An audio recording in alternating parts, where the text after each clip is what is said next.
All right, welcome back to the channel. So today we're going to watch a video that explains how short your life really is if you're just living for the weekend, if you hate your job.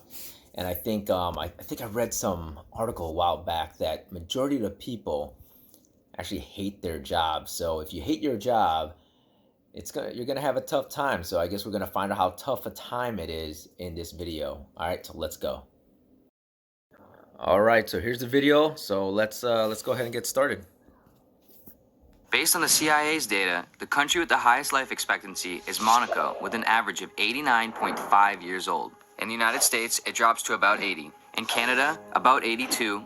In the United Kingdom, So I'm from the US, so 80 compared to 89, that seems like a pretty big difference. Actually, that's a lot higher than I thought it would be. I thought if anything the US would have been pretty much up there, but I guess with the high levels of obesity and uh and a bunch of other things, I guess that's fine.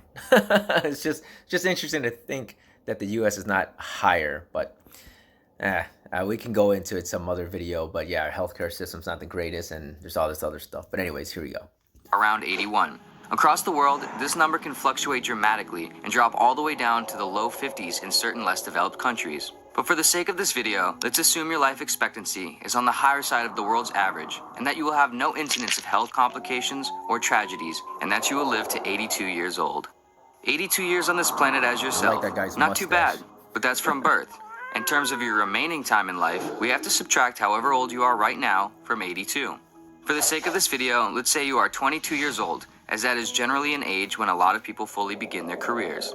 After subtracting that, at this point, you now have 60 more potential years of life, which equates to 21,900 days or 525,600 hours. Still not too bad, but I will say I'm quite a bit older than 22, so already I'm starting to get a little nervous as to what this data is going to show.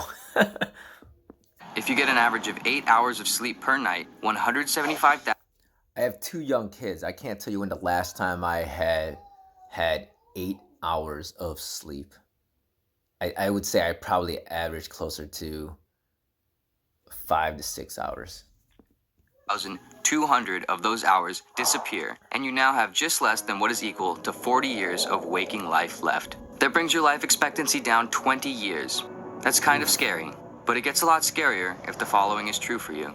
A 2017 survey indicated that about 50% of US workers describe themselves as unsatisfied or unhappy in their job. In another 2017 study conducted worldwide, when asked anonymously, 85% of workers admitted to disliking or hating their job. 85%. Wow, that's a lot.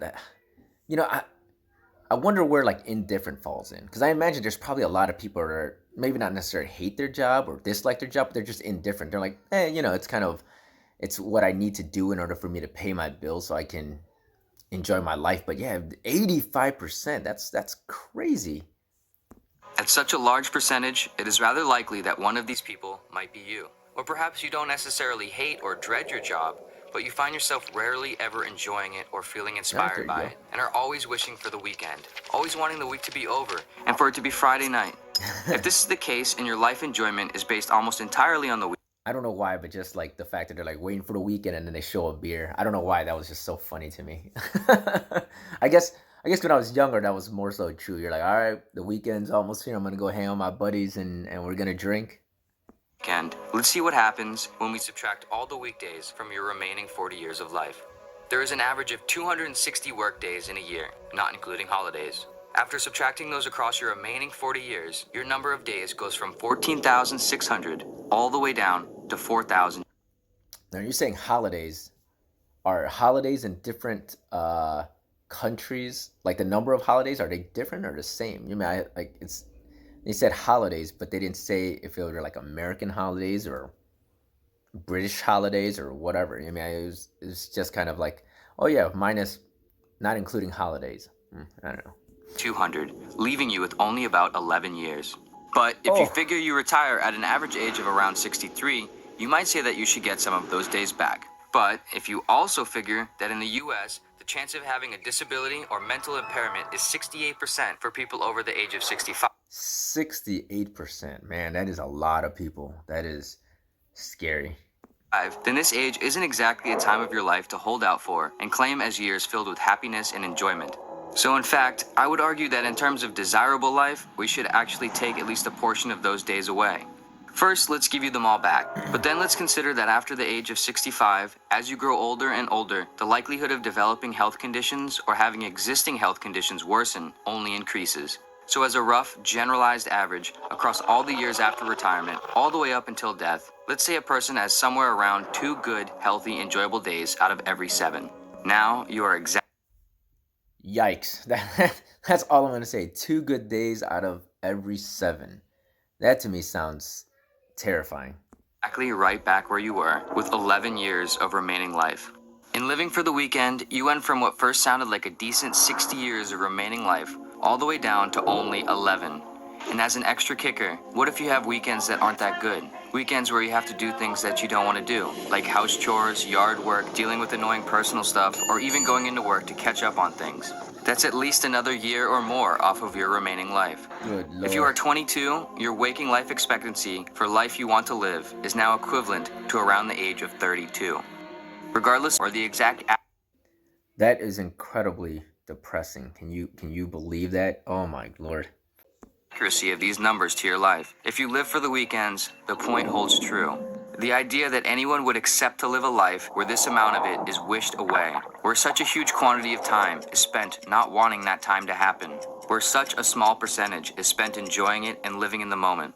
For anyone that has any sliver of hope in not living like this, it is borderline insanity to accept. Sure, there are responsibilities we must attend to in life. Sure, there are things we are going to have to do that we don't always want to do. Sure, every day of our job and career can't always be fun or how we want it to be. But to work a job or be in a career or be at a company that you don't enjoy or find fulfillment in at least a majority of the time, you are essentially signing away most of your life. Life is extremely short.